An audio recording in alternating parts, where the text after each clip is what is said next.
Good afternoon, everyone. My name is Wayne Dang. I'll be the lead judge today for purposes of conducting this hearing. Also on the panel with me today is Judge Andrew Quee to my left and Judge Douglas Bramhall to my right.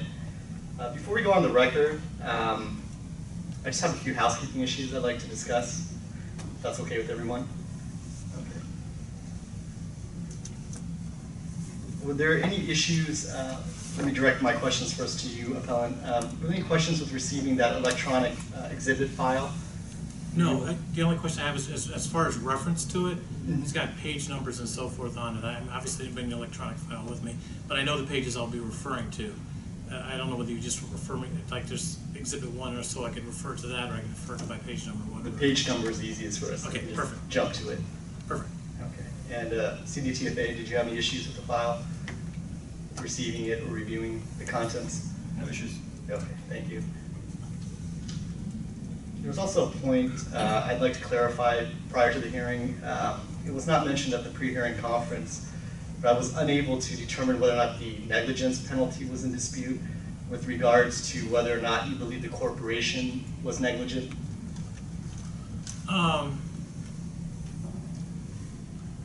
There is a dispute about that to the extent that, well, I mean, I could get into it later, but to the extent that the actions were taken by other people who had run the company that were not involved, actually the officers or anything. Okay. So I understand that you're arguing that Mr. Garcia should not be held liable for the negligence penalty, but as far as making an argument on the corporation's behalf that the corporation itself is not negligent, is there any issue there? Yeah, there's no issue with that. Okay, great, thank you. And before we begin, I'd just like to remind everyone again that we do have a stenographer here, so if you could please make sure to give affirmative responses to everything and to speak at a moderate pace so that she can accurately take down what's being said. I'd appreciate that. I'd also like to remind the parties that only statements made under oath will be considered by this panel as evidence, so if you haven't been sworn in, just be aware of that. And finally, before we begin, does anyone have any questions or any statements, any concerns they'd like to bring up? No. No? Okay, great. So, Lynn, if you're ready, let's begin. Yes, sir. Okay. Good afternoon, everyone. We are opening the record in the appeal of Rolando Garcia before the Office of Tax Appeals. The case number is 180-11968. This hearing is being convened in Los Angeles on August 20th at 1:02 p.m. Today's case is being heard and will be decided equally by a panel of 3 judges. My name is Wayne Dang, and I will be the lead judge for purposes of conducting this hearing. Also on the panel with me today is Judge Douglas Bramhall to my right and Judge Andrew Quee to my left. At this time, will the parties please introduce themselves for the record, beginning with the appellant? My name is Tim Krefmiller. I'm appearing on behalf of the appellant. My name is Rolando Garcia. Thank you. CDTFA. I'm Josh Aldrich from the CDTFA's legal department, together with Scott Claremont and Lisa Renati. Thank you. The issue I have before us today is whether CDTFA has established that appellant is personally liable for the unpaid tax liabilities at Caribbean Barbecues Islands, Inc. for the period July 14, 2006 through September 30th, 2007. Does that sound correct to you, appellant? That is correct. Thank you. And CDTFA? Yes. Thank you. Prior to the hearing at the pre-hearing conference, the parties have stated that they intend to submit as evidence in this matter the exhibits attached to their briefs.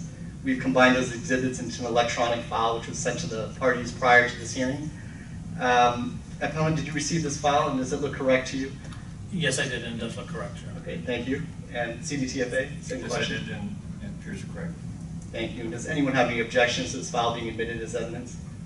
None from appellant. None from us, I think. Great, thank you. Mr. Garcia, it's my understanding that you'll be testifying today at this hearing. Yes. Would you have any objection to being sworn in at this time prior to your testimony? Okay, please stand, raise your right hand. Do you swear or affirm that the testimony you shall provide today will be the truth, the whole truth, and nothing but the truth? I do. Thank you. You may be seated.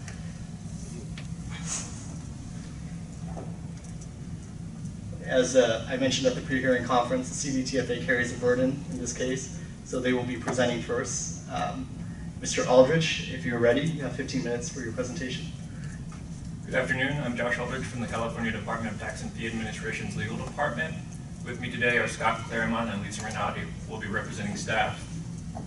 The remaining issues are whether appellant is personally liable as a responsible person for the unpaid liabilities of Caribbean Barbecue Island Incorporated under Revenue and Taxation Code Section 6829, whether Caribbean was negligent, and whether a finality penalty should be imposed.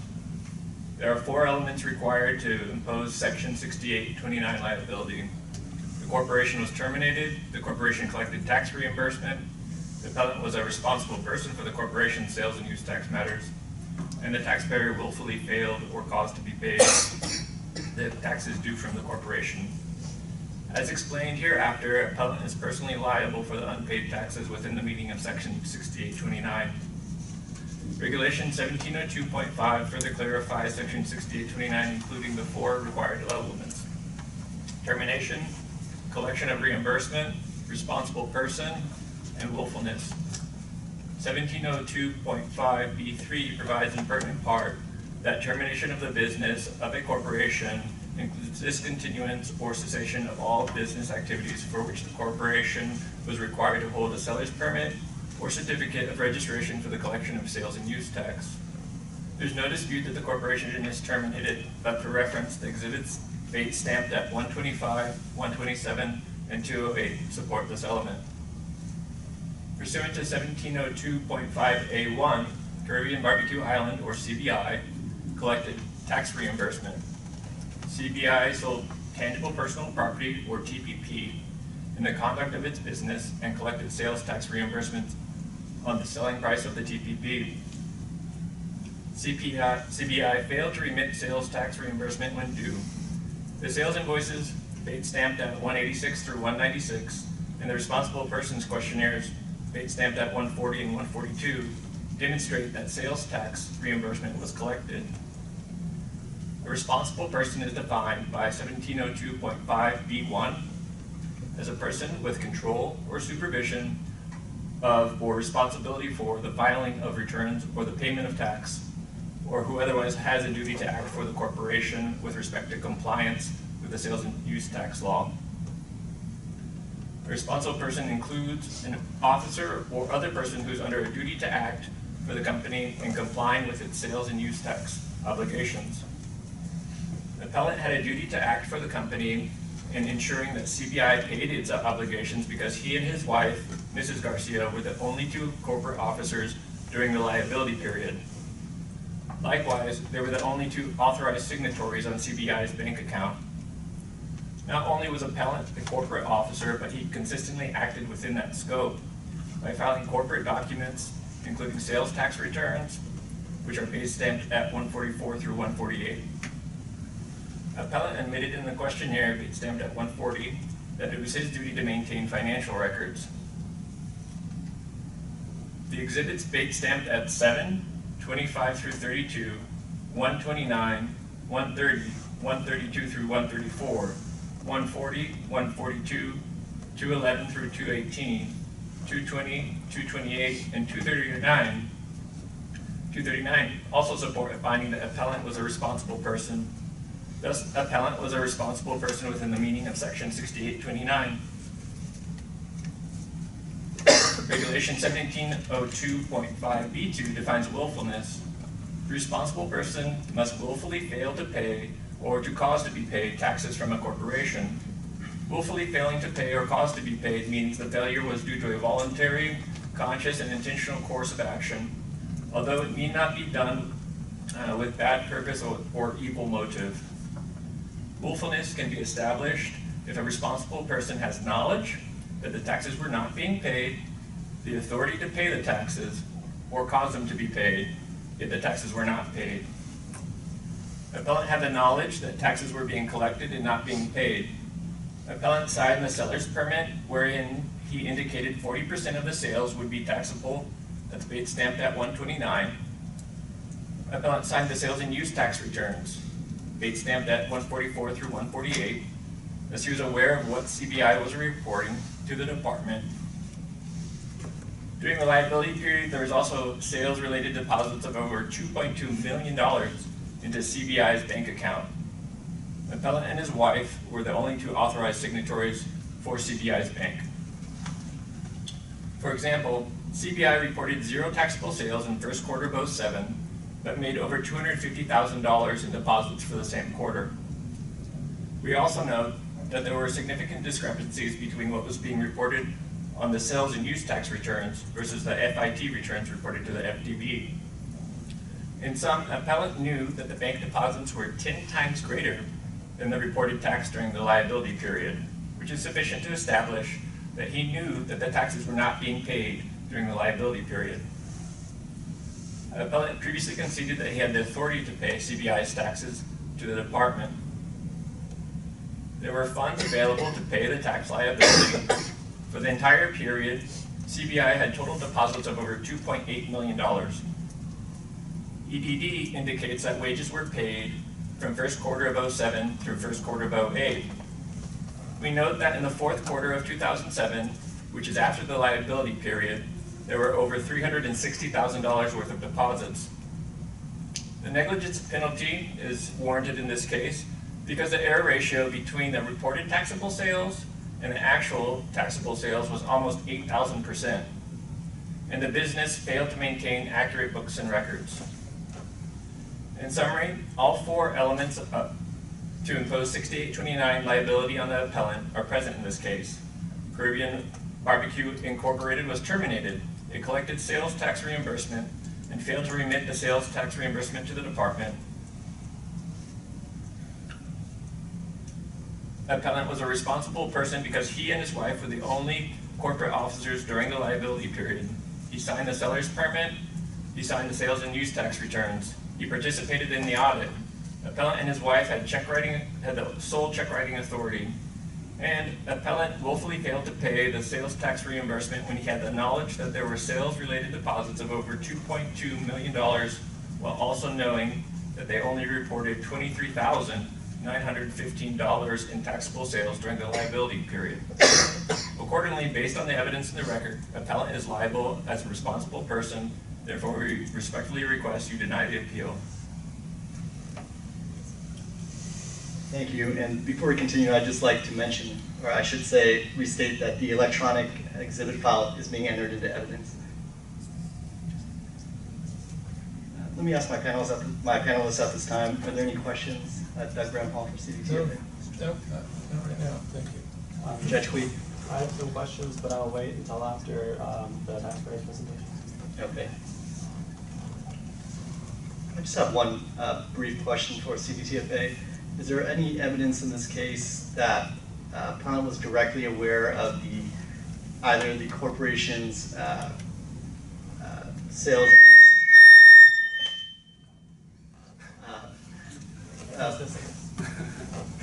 of the sales and use tax reporting responsibilities, or either of the tax that had been collected by the corporation?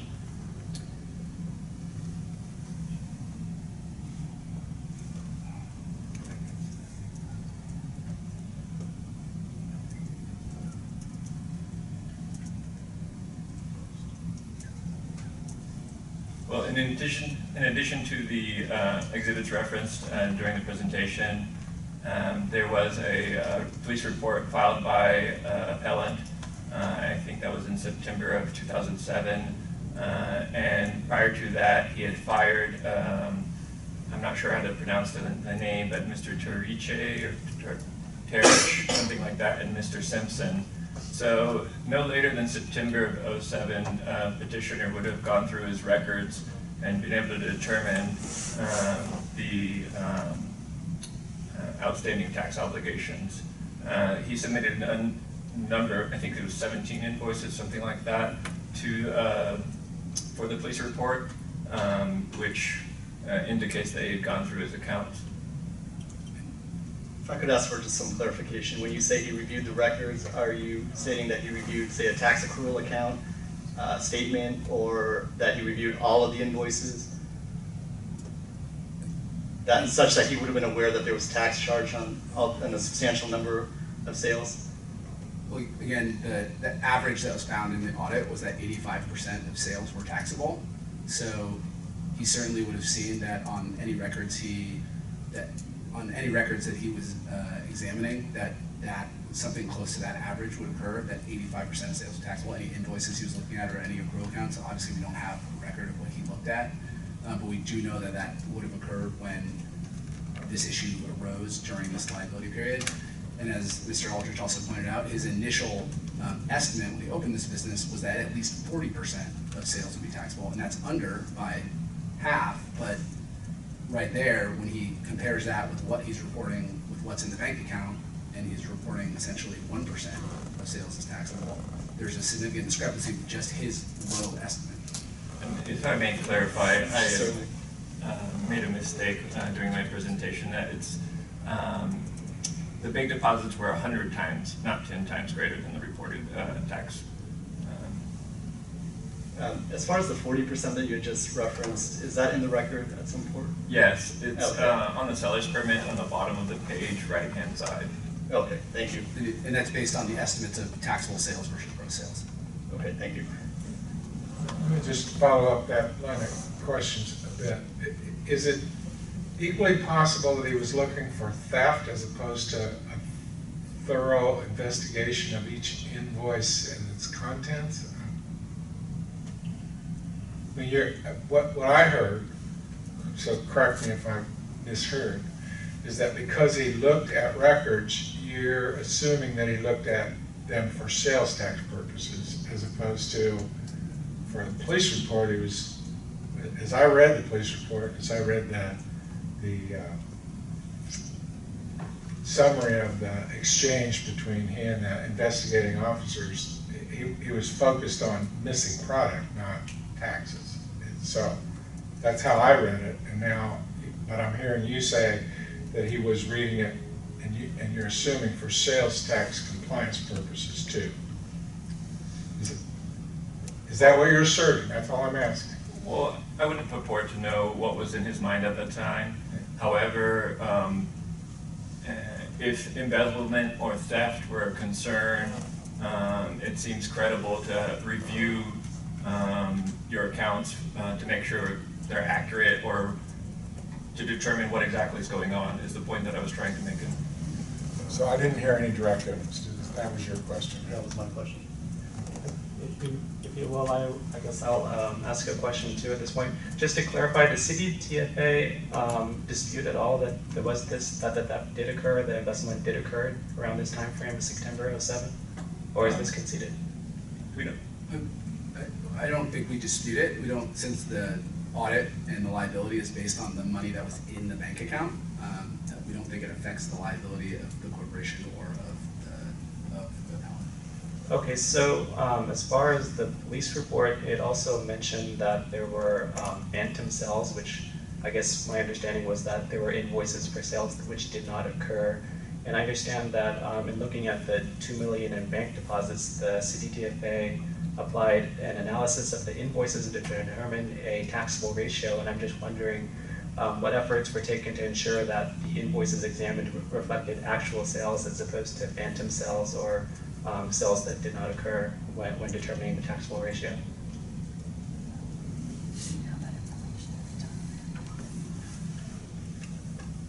I'm not sure if we have an answer to that question. Okay, so I guess in other words, CDTFA isn't certain that the phantom sales invoices weren't included in determining the taxable ratio. Yeah, I'm not sure. Okay, and I did have one additional follow-up question at this point.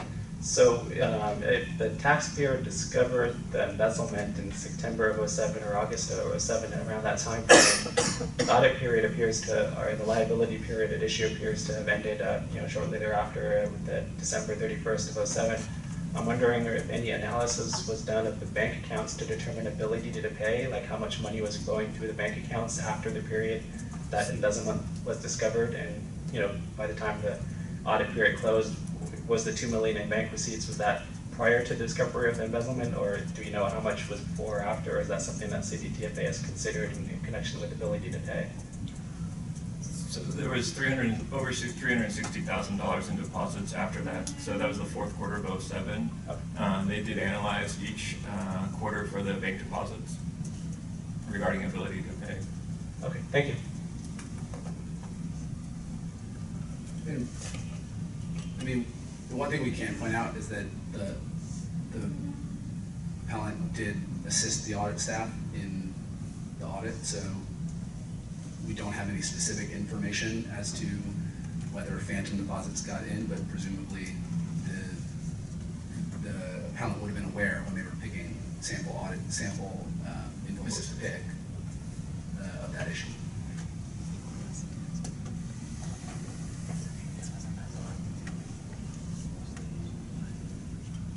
Is there anything further from CDTFA? Not at this time. Okay, panelists? Okay, thank you. Now, Mr. Craftmiller, if you're ready to begin your presentation, you have 15 minutes. Yes, thank you very much, Your Honor. My name is Timothy Craftmiller. I represent the appellant, Rolando Garcia, in this matter. First off, I want to incorporate our appellant's brief into the statements, just in case I miss anything. I want to make it clear that the board's position and brief that's submitted to this panel was essentially they incorporated the 2014 decision, which was prior to clarifications by the department with regard to defining a responsible person. I believe that happened in 2016. However, they're incorporating that same information without actually applying it in this particular instance. As this court is aware, the personal liability of Ileana Garcia, who is the president of the company and for the same company, has been dismissed in its entirety after determination by the department that such liability was not appropriate under Revenue Taxation Code, Section 6829. I understand she held the position as the president of the company, signed on the seller's application, and signed all of the checks. In fact, the only check that's in evidence with regards to the sales tax was actually signed solely by Ms. Garcia. It's our position that for the same reasons, she is found not responsible, Mr. Garcia is not responsible. The position of Mr. Garcia and Ms. Garcia has always been that while they're officers of the corporation, it was essentially being run by Peter Tasich and Ray Simpson, who kept the books, prepared the sales tax documents and all of the deposits. It later determined that these individuals had committed fraud, and the appellant, appellant was found guilty of embezzlement and fraud. In fact, Mr. Simpson was sentenced to jail for 3 years, and Mr. Tasich for approximately 6 months. And there was a third defendant also who I believe got off with probation because he paid back like $3,000 that he had taken. It's important to understand that the Garcias are the American story. They are immigrants from Cuba. They came to the United States in 1995 without knowing any English, and came to California. Mr. Garcia started as a box boy at a grocery store. Within a year, he was able to drive the truck for that grocery store. And then within another year, he was able to buy his own truck and start his own trucking business. Now, at the time this occurred, he had approximately 10 trucks. But he relied on professionals, accountants, bookkeepers, people who knew the business as far as a financial side to take care of him. Mr. Garcia, especially at that time, had very limited ability to read English. He needed people to explain things to him, and most of all, he went into business or did things with people whom he trusted. And in this particular instance, he trusted Mr. Tasich, and he trusted Mr. Simpson because he knew them. He had worked with Mr. Tasich as one of his truckers for a few years, and Mr. Simpson actually indicated that he was a paralegal and had done some work for Rowley's Trucking on occasion and helped him out. And so those two individuals were essentially running the company. Now this company started in 2006 with Mr. Garcia essentially providing the financing for the company, but did very little and had very little involvement in it because he was running his trucking company at that time. At that time, he was just starting to build his company, and he trusted these individuals to run the company for him.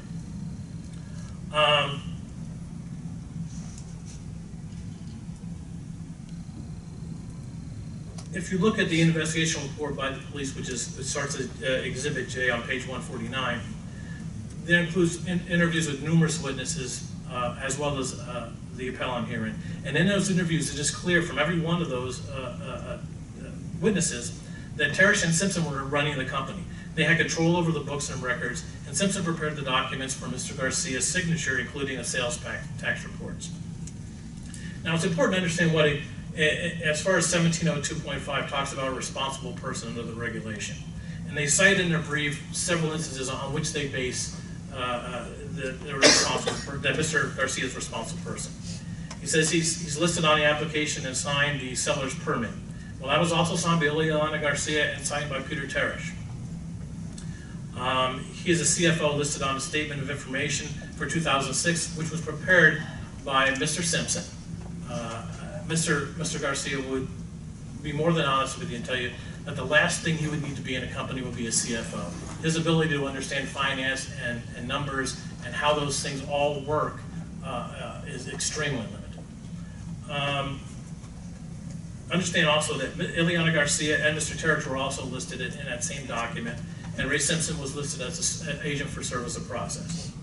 On a Statement of Information for 2007, signed by Ileana Garcia as president, and again, it continues with Mr. Simpson as agent for service of process. In the audit report, the department lists him as secretary, with Mr. Teresh as the vice president. All of these things are basically saying that because he has this title, that he is therefore liable. As Section B of 1702.5 specifically indicates, again, just because you have that title in and of itself is not sufficient evidence that they are a responsible person.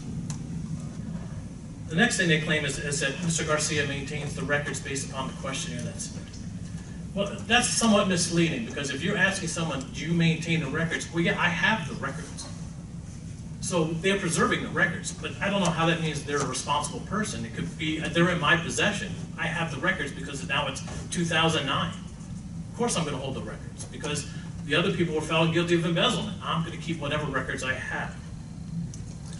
It indicates also that Mr. Garcia signed the tax return, sales tax returns for a portion of 2006 and 2007. And Mr. Garcia is going to testify here today. And as a surprise to me when I showed him the actual documentation, because he had not seen that before, that most of those signatures are actually forged. Those are not his signatures. All that documentation was prepared by Mr. Simpson. And he signed on the bulk of those. He will indicate that there was a couple he signed on, but again, when he's provided with the documentation, he doesn't know, he's never done a business in which there's a sales tax. Has no idea what this document is and what it's supposed to be prepared for. He relies on people who have knowledge of that, and that was Mr. Teresh and Mr. Simpson. He's provided with a document to sign, and he signs it because it's represented to him by people he trusts that this is what you need to sign. And it's also clear to indicate that there's no evidence here that he signed on any of the checks for the payments of any of the sales tax. The only check that they have is a $200 check, and that is signed by Ileana Garcia. Mr. Kraft-Miller, if I could just interrupt you briefly. You had mentioned that the returns were not signed by Mr. Garcia, but that I'm wondering if we have evidence in the record of Mr. Garcia's actual signature, if you will stipulate to any document which he has signed. Yes, actually there's like a comparison. If I may, there's a, if you look, unfortunately I don't have the number, but it's one of the last numbers. It's the statement they filed.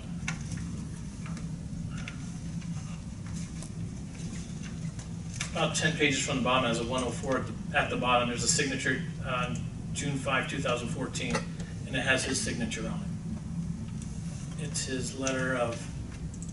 I'm sorry, could you give me the page number once again? Well, it says 104 at the bottom. Unfortunately, the documents I have copied here don't have the exhibit number, the exact page number. But it's one of the very last documents contained in, let's say, exhibit. It states as it says it's Exhibit 5.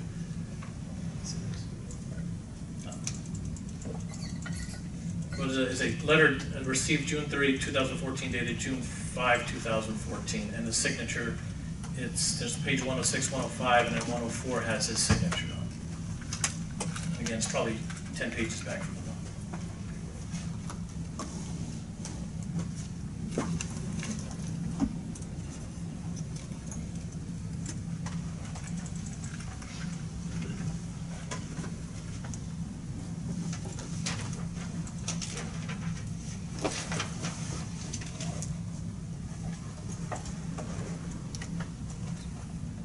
having some difficulty locating this. Yeah. CDTFA, are you able to locate this document? Trying, but It's one of the last few documents. There it is, right? that's It's Leon. 479. Rate step 479, Perfect, thank you. I think so. Yeah, it has Well, both the 479 signatures is on it. Leon. Oh yeah, it has both.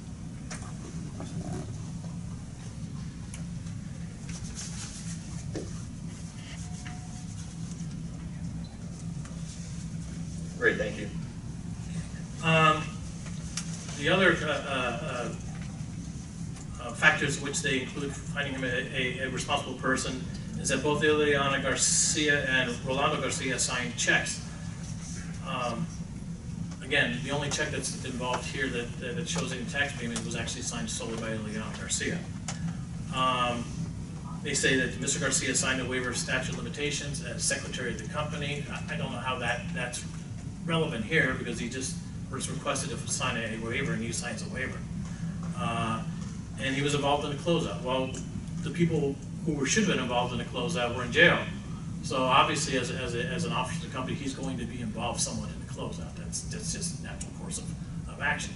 So it seems to me here that they're really only relying on the fact that Mr. Garcia is an officer of the company for the responsibility, and as set forth in 1702.5b, one responsible person, just because he has that label does not mean he is the responsible person.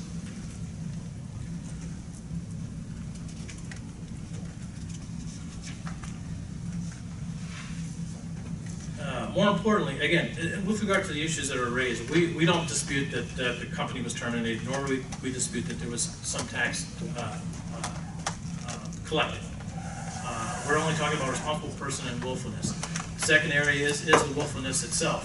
Now, it requires under 1702.5b2, the failure to pay has to be a result of a voluntary, conscious, and intentional course of action on the part of Mr. Garcia.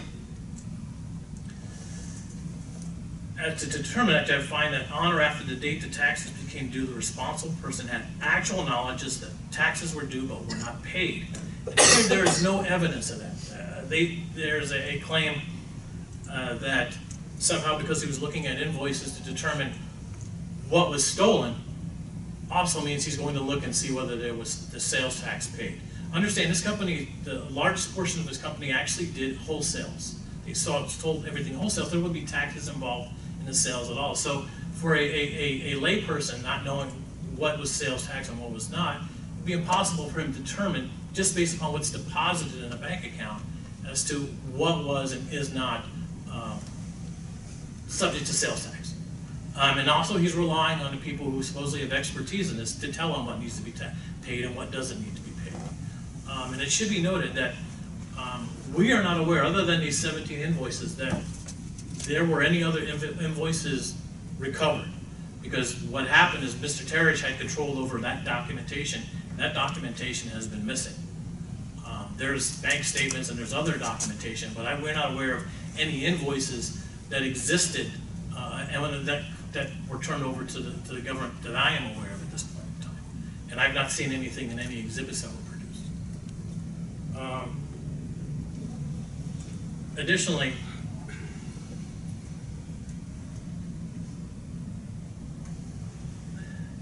Mr. Garcia was not aware of any taxes or any issues until this actual audit took place. The company had already been closed out. There was no issue with regard to the payment until its closeout. In fact, the government here has already indicated that Mr. Garcia is not responsible for the last quarter of 2007. So they found it, even though there was $300,000 deposited in that time period, whatever needed to be paid or whatever sales tax was owed had been paid, and or Mr. Garcia was not responsible for that payment. It's our position that there is no evidence there was any intentional, voluntary, conscious failure to pay taxes here, because Mr. Garcia simply did not know they were due until he was told that they were due from the department itself. And based upon that, we find that he is not a responsible person from whom taxes are due and owing under Section 6289, and that appellant prevail on this appeal. Okay, thank you for your presentation. At this time, if you're ready, we begin. Mr. Garcia, you begin with your testimony, or you'll be directing your questions to Mr. Garcia? Yes. Yes. Okay, Mr. Garcia, Yeah, yes, where were you born? Cuba, And what level of schooling did you complete? high school, Now, when did you immigrate to the United States? September of 1995, Okay, you immigrated with your family? with my wife. And what was your occupation when you came to the United States? I was like stocking shelves at a Spanish supermarket. Okay, and you came to California about that same time? Yeah, And about how much English did you know at that time? none. And so how did you learn English? Basically, I went actually for about 2-3 months to school, and then kind of dropped after that. I was working too many hours in the supermarket, so I learned English, let's say, on the street. And you speak fairly well now. Did you have the same command of the English language back in 2006? Absolutely not. Do you have any accounting experience? Absolutely not. When did you start Rolly's Trucking? That's your trucking company. I started driving the trucks in 1997. Okay. And as of 2006, how many trucks did you have? That's about 18 trucks, something like that. 12 trucks, maybe. And during that time period, did you prepare any of Rolly's Trucking's financial documents? No. Who did that? I was actually at the time, I think, was Simpson helping me on the Rolls Protein and accounting firm. Okay. And why were they doing the financial documentation? Well, I didn't have no knowledge about accounting at all, so I had to have relied on somebody to help me to do that. Okay, now you're familiar with Korean Barbecues, Inc., is that correct? Absolutely. And how were you familiar with that company? That was a nightmare of my life, So anyway, Okay, well, how did it become formal? Well, 2006, I think, was I went to buy the barbecue island for my house, and then at that time, actually, meeting the owner out there, he, wanted to meet. He was interested to sell it, the inventory and all of that. He was splitting with his wife, something like that, I think it was. So, anyway, I have equity in my house that I have purchased in 2000, and then 2005, 6, was a lot of equity, the houses were pretty valued, So anyway, I got a line of credit for my house and, make an investment. They said actually, in other words, purchase that business. But before then I did that actually, I consulted with Mr. Terici, Peter Terici, who was actually working for me as a driver at that time, and he had a knowledge of a retailer and all of that. He used to have an auto bar, and then he offered me, said, hey, I can help you, I can run actually that business for you. I think you can do really well. So anyway, that was my motivation to it. Same thing with Simpson, said, hey, I can do all of the paperwork, and we can really do well with this. At that time, I'm renting a warehouse, and then I have room available in my warehouse to relocate and put that business there. I thought it was a great investment on it. And then these guys who were, very knowledgeable, very smart people, and then trustworthy for me at that time, then they will run the business on it.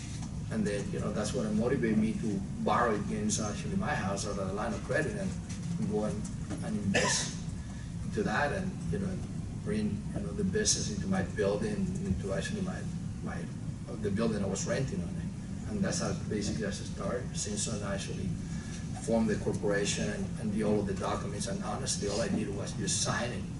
I didn't know how to read. And I was trusting them actually, and then they were doing all of the documents, and Simpson I knew him since late 1990s, and then he, for me, he was actually a trustworthy person on it. And then I thought, I have actually a great team, good people. Okay. Now you said Simpson prepared the documents. What do you mean he prepared what? He formed the corporation, and he did all of the documents and everything, all of the legal stuff and everything. Okay. And who ran that company? Actually, Terici and Simpson. Okay. And what was your role in the company itself? Well, What did you do? in reality, I just he used to go there and, once a week, once every other week, mainly over the weekends, because I was really busy with my trucking business. And then, just check in and to see, hey, how things are going, everything is all going okay, So the first year is gonna be some losses, but hey, this is good business, and then you kind of trust in then actually what they're telling me. Okay, now, you said you went there. Did some point in time, did they move out of your warehouse? Actually, within 2-3 months, we kind of realized, they're saying, coming to me and said, hey, look, this warehouse is not the place for this. We're in the middle of nowhere on City of Industry. We need to find a location on the freeway, something that, then people can see the product. It's a really good product, which it was a really good product.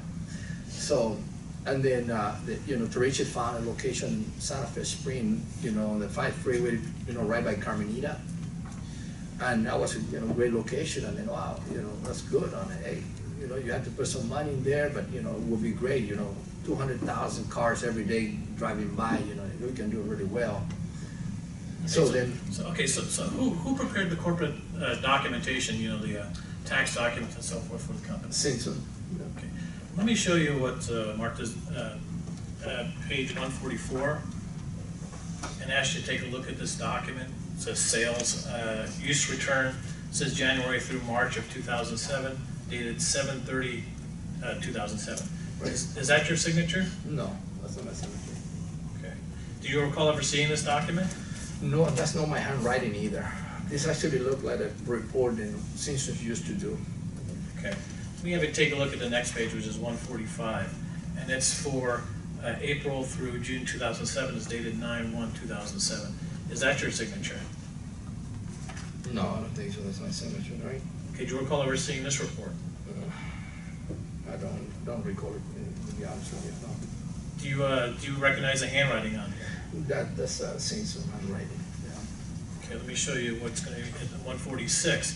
It's again for the same period as the first document. It says it's dated April 30, 2007. Is that your signature?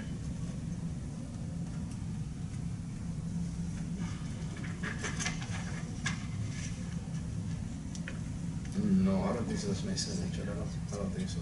Do you recall seeing this document? No, I don't recall seeing it. Okay, and is that also Mr. Simpson's handwriting? That's Simpson's handwriting, yeah. Okay, let me show you the next in order, which would be 147. Do you recall seeing this? Is this your signature on the document? No, that's not my signature. And it's dated December 22, 2006. Do you recall ever seeing this document? No, and that's Simpson's handwriting. Okay, let me show you the next document, order 148. Now, this one is dated 1/31/2007. Is that your signature? This looks like my signature, yes. Okay. Do you recall signing this document?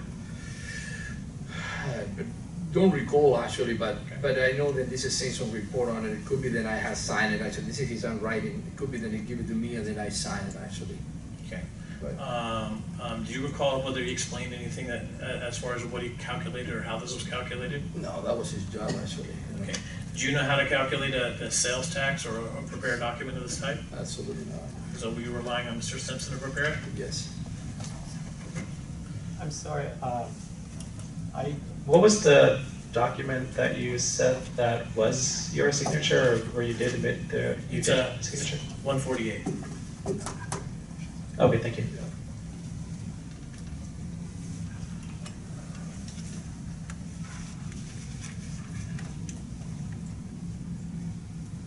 At the time of any of these sales tax returns were prepared, were you aware that the returns were underreporting sales or paying less sales tax than was required? Absolutely not. Now, did the company itself do anything other than retail business? Wholesale actually, that was the majority of the business actually. Okay, so who did you do, or who were your clients for wholesale? Did you go to? Retailers actually, people that used to sell those barbecue islands to the public on it. Then, we used wholesale to them. Okay, so was your understanding that when you sold property, sold products as wholesale, that you weren't paying sales tax on? Yeah, I knew that, wholesale wouldn't be actually any tax. Did you ever look at the bank accounts for the company? No, reality, no. Is there any way to look at the bank account to determine out of the money that's deposited, what was for wholesale and what was for retail? Oh, no, absolutely not. Did there come a point in time when you became aware that there were some problems with the company? I think, Say yes. yes, actually, yeah. And when was that? I think in the summer of 2007, I think it was. And what happened? Actually, my niece's husband called me on Saturday and asked me to borrow a tile cutter. Then he was doing a job, and then a side job outside of the company. He was an employee of the company, and then I asked him. I said, "Yeah, no problem. Go get it, actually. But what are you doing?" And then he said, "Oh, I'm doing a side job here. He's actually my nephew." And then I said, "Really? What are you doing?" So he said, "Oh, I'm putting a tile on the island, on a barbecue island." Then then Peter has saw.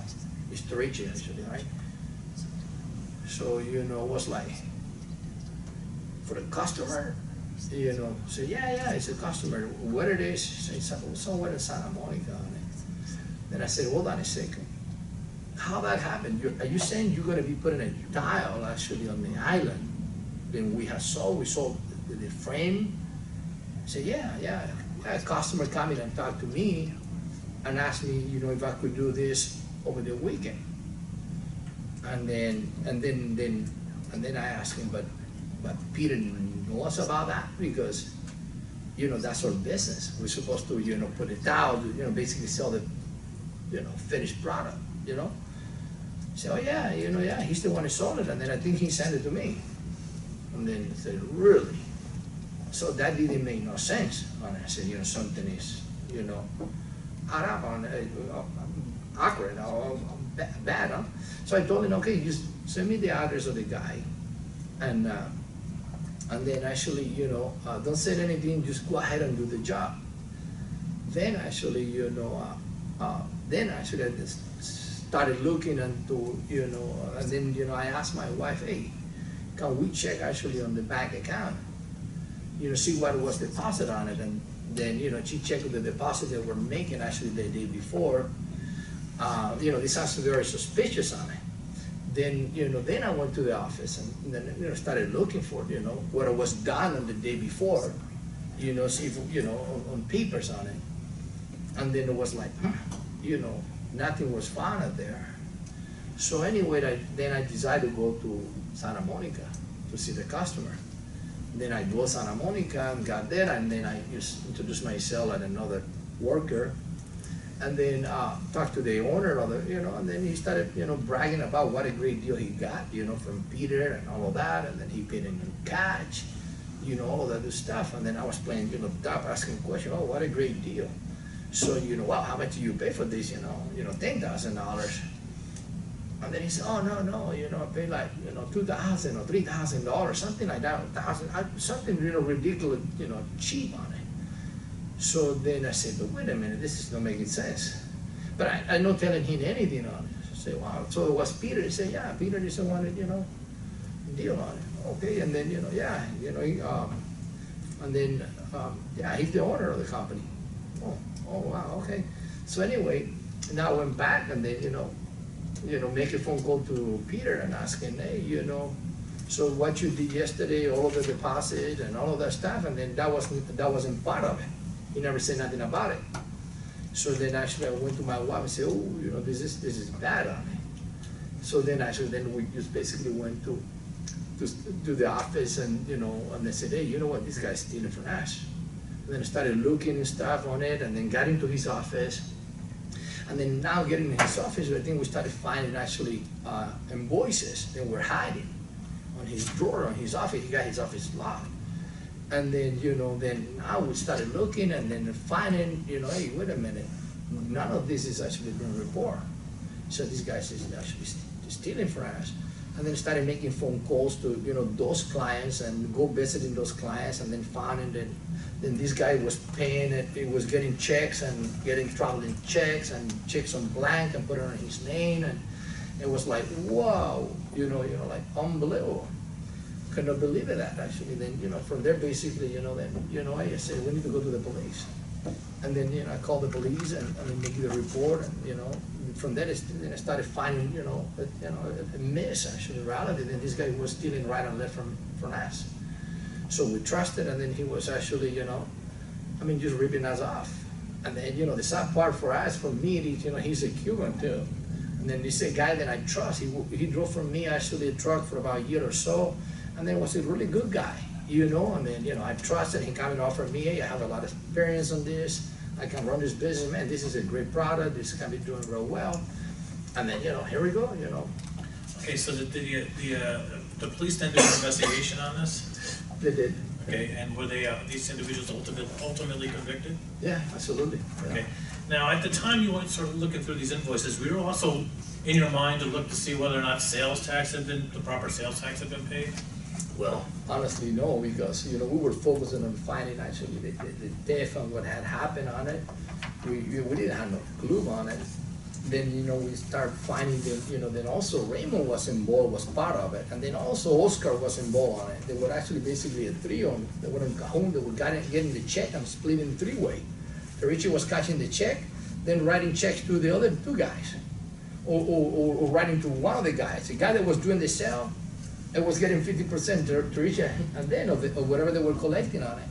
And they were actually splitting the money, which is, all of this was basically found actually as, you know, the police started, you know, getting to Richie's bank account and all of that stuff.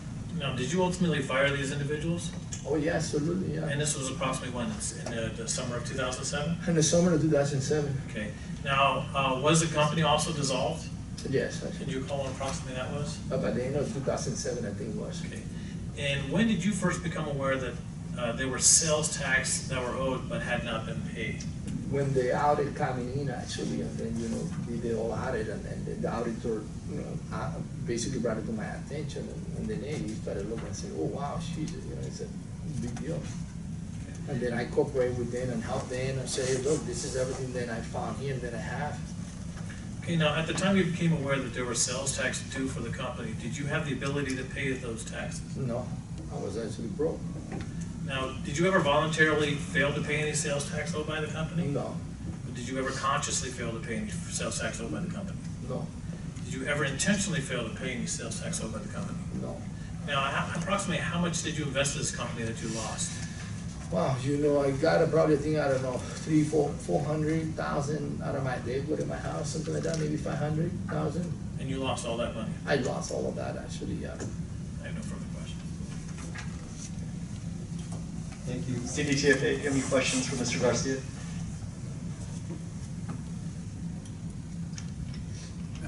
Could we request like a 10-minute recess to review his testimony before we? Sure, let's reconvene in 10 minutes. Thank you. Thank you.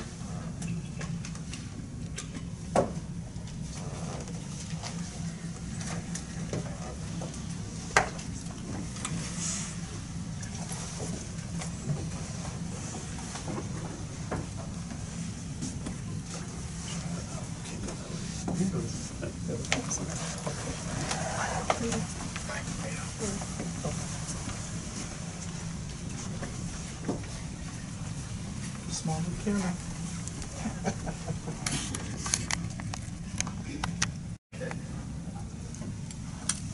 Okay, we're back on the record now. CDTFA, do you have any questions for Mr. Garcia? No, we do not. Okay, thank you. Co-panelists, do you have any questions for the witness? No, Yes, thank you. I was just trying to get my mind around what was going with the bank scenario, so I had a couple questions about that. Who had access to the bank account where this money went through? I was a signature on the bank account and my wife. So we were signing, but in reality, the checks were made and created by Simpson. So all we were doing is actually really signing, you know, the checks actually to pay it, actually, they say.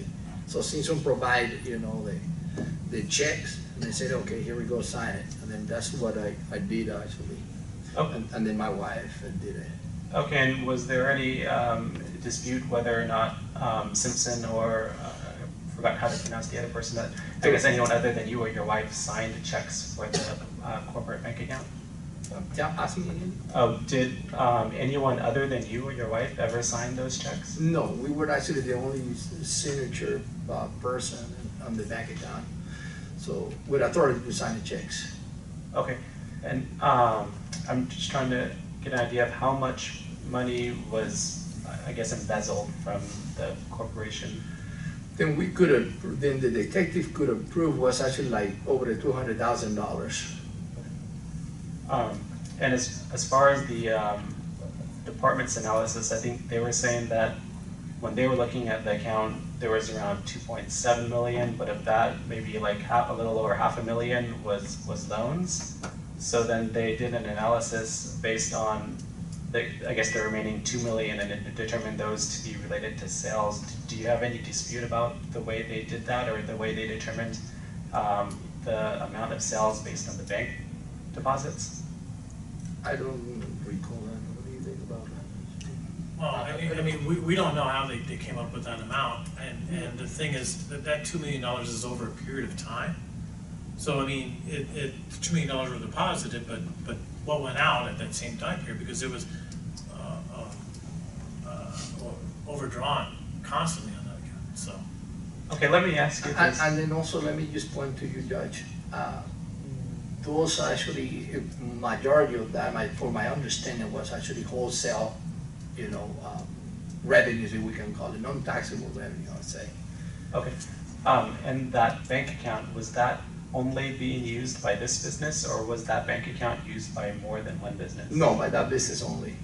Okay, and so there were no like personal expenditures from that bank Oh, account? no. Like this? No, and then I want to actually assure you guys, I never got any salary from that company. I never got any compensation or nothing on it. Honestly, that company, all it did was actually suck my money. And then, they were, Torici was telling me, hey, look, it's the first year, you're going to lose money. You need to know that, You don't want to do well because it's new business and all of that. And then, he got me actually basically like, brainwashed, if we can call it, with that on it. And then I was actually putting money on it, and, we're gonna do well, this is a good product, and then, was basically what really happened on it. Can I ask a follow-up question from what you just asked of the witness?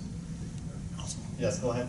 Yeah, Mr. Garcia, did you ever sign any checks that were actually not being paid out to vendors, but actually ended up going into like Mr. Torici's pocket or someone else's pocket? Yes. And how did that come about? Well, Torici was actually, they created actually a false vendor. And then, we're actually creating false invoices. And then, here you go, Simpson coming and give me the checks to be signed for vendors. And then, I was signing the check. And the check was actually ending into Torici's bank account. And that was actually found and discovered by the police, when they went through his bank account and all of his records on it. And here you go, this guy, I was signing checks, then it was going to this guy's bank account. Fake actually invoices of vendor. Okay, and did you ever review the bank accounts, or how often would you review the bank accounts for your corporation then? Honestly, I don't know actually, honestly. I don't even have a PIN of the bank account, and all I was doing really was signing on the bank account, and then I thought I was under the impression on those days, okay, if I have the check, I should have the control of the signature, I think everything's gonna be fine, and then I'm trusting these people. And then, but I didn't actually check the balance of the bank account, or in other words, like, what is in the bank account, where it coming from, and all of that. So then who would be responsible for making sure the checks didn't bounce if no one was reviewing the? Torici and Simpson, they were actually the guys that were running the business, that were in control on it. Oh, so those people also had access to view the bank accounts? Well, they have access to look into the statements and all of that stuff. Okay. They were receiving the mail, and then, they were actually running the company. That's the reality. And then I trust them. I thought they were professionals and, good people. Okay. Thank you. Thank you. That's all I have. Thank you, Judge. Thank you. I don't have any questions at this time. CDTFA, if you're prepared for your closing, you have 10 minutes.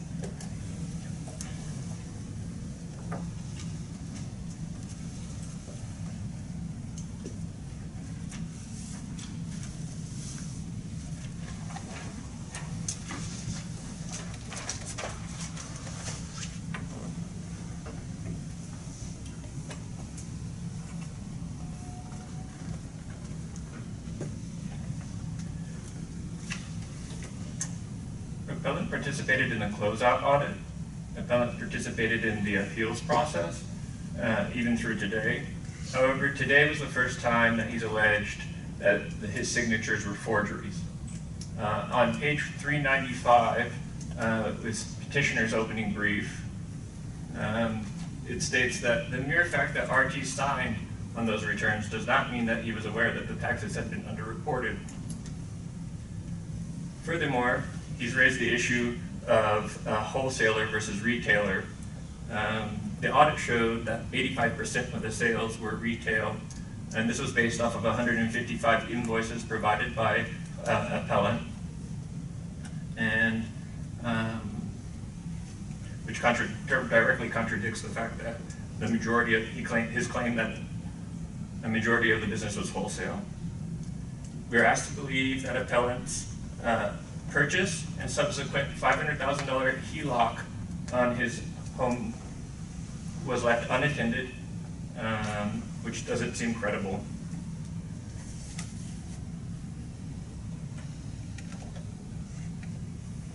And that concludes.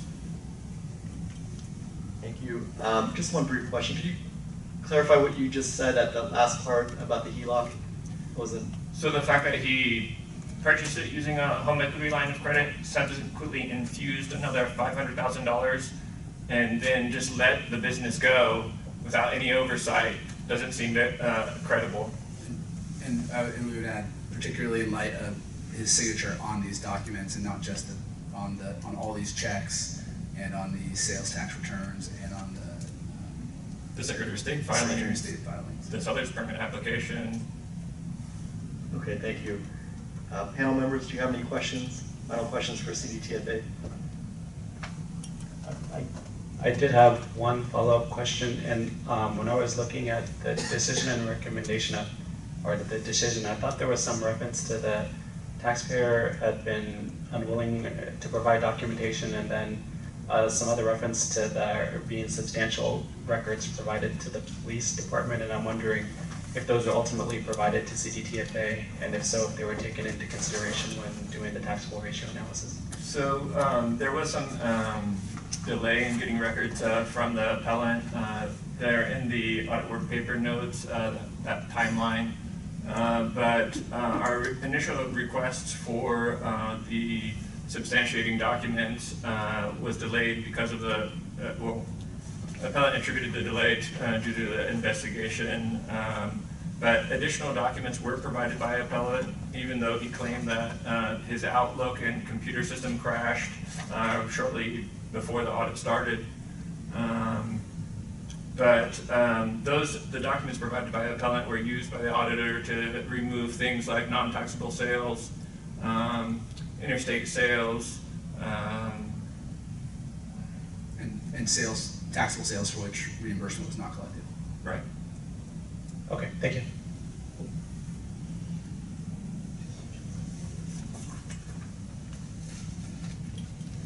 Thank you. Mr. Crayoff-Miller, you have 10 minutes for your closing. Yes, very quickly. I believe I went over this all in my opening, but I want to make it clear that my client trusted these individuals, and the documentation shows that. And listen, if he thought something was wrong, as he did when he found the problem with the company, he immediately went to the police. If he had known there were issues with the sales tax, he would have done something about it earlier. The only time I found out about it was after the audit, 2 years after the audit. I think it's improper to be saying the fact that I'm cooperating with you regarding this audit, the fact that I'm doing things that you're asking me to do in relationship to this audit, it somehow makes me now the responsible person. Listen, I'm trying to help you, and for whatever reason, that should be counted against him, I think it's clearly improper. But here, it's mostly important is that, and I want to answer the statement they made, that how come he never indicated that these were forged before. I will indicate to the court, the first time he saw this documentation was this morning when I was going over his testimony with him, because this was not provided to him. It was provided to the previous counsel, it was provided to me, but Mr. Garcia had never seen this actual documentation until this morning. So that is why that issue arose at this late date. If I could just interrupt you for a second, would you like to have Mr. Garcia testify as to those statements so that we can consider that as evidence in this matter? Since he's under sure, oath and you are not. Sure, that's fine. And if I may, Mr. Garcia, when's the first time you saw these sales documents, sales reports that you testified to earlier? This morning. And Oh, I'm sorry. this morning? This morning.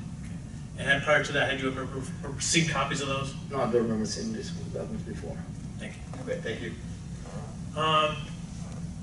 Again, the burden is on the respondent in this action to show that there was voluntary failure to pay, a conscious failure to pay, an intentional failure to pay, and none of those elements are shown here. All of the documentation was prepared by other individuals, and a number of those were forged by that individual. And the first indication, as testified to without dispute, that he was aware of any sales tax obligation was when the audit came about with regard to the company. And based upon that, we believe that Mr. Garcia, like his wife, is not a responsible person in this matter. Does that conclude your closing? Yes, it does. Okay, thank you. Panel members, do you have any final questions for appellant? No, thank you. Okay. Thank you everyone for your presentations today. This hearing is now adjourned. The record in the appeal is closed and this appeal will be submitted for decision. We generally endeavor to get our written decisions out within 100 days from today, just in case you were curious. All right, thank you everyone. Thank you. Thank you, guys. Thank you, Your Honor.